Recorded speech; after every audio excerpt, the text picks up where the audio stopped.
Hello, my name is William Poloniak at Whole Health Foundation. In this video, I'm going to demonstrate how to properly assemble a hydraulic system in a Norwalk juicer. It's always a good idea to wear rubber gloves when you're working with oil. Here I have a hydraulic reservoir taken out of the juicer. You do not need to take this out of the juicer to work on the reservoir. The first thing you will do, of course, is to remove the top. And usually there are two problem areas with the O-rings. Now here is the piston and the piston reservoir that I'm taking out of the piston chamber that I'm taking out of the reservoir. And when you put it together, the piston will go in the small end, and you'll notice here there's a dog leg bend in the top of the return spring.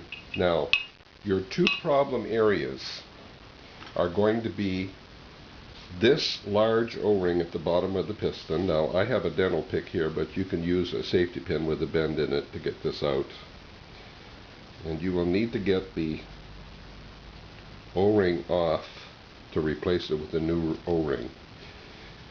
One problem is this gets soaked with oil over the years and expands, and if that happens, it is difficult for the piston to travel up and down. So this is a new O-ring in here. It goes in the small ends.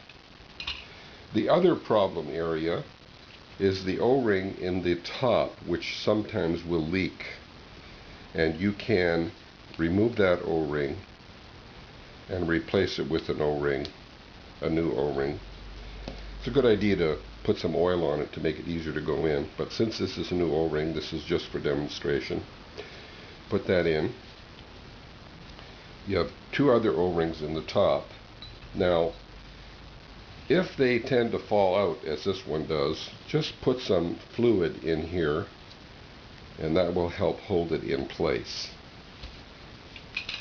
The piston goes back in, again, the small end, goes back in the reservoir, and if you notice in the reservoir, there's one more O-ring in the bottom.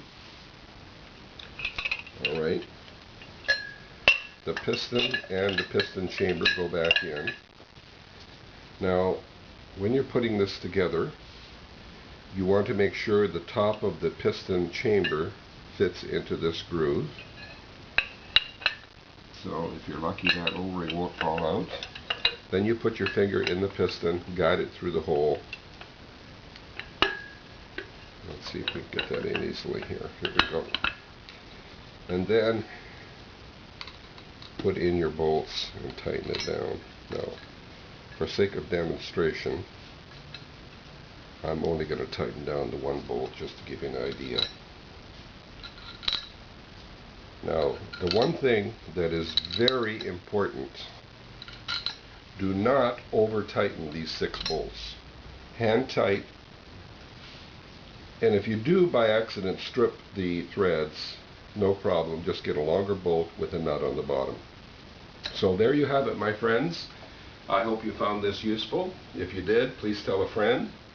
If you'd like to contact me, my phone number is 760-753-0321, and my website is www.wholehealthfound.com. And remember, at Whole Health Foundation, we repair, refurbish, and improve all Norwalk juicer models. And if you're interested, please give me a call. I'll see you in the next video.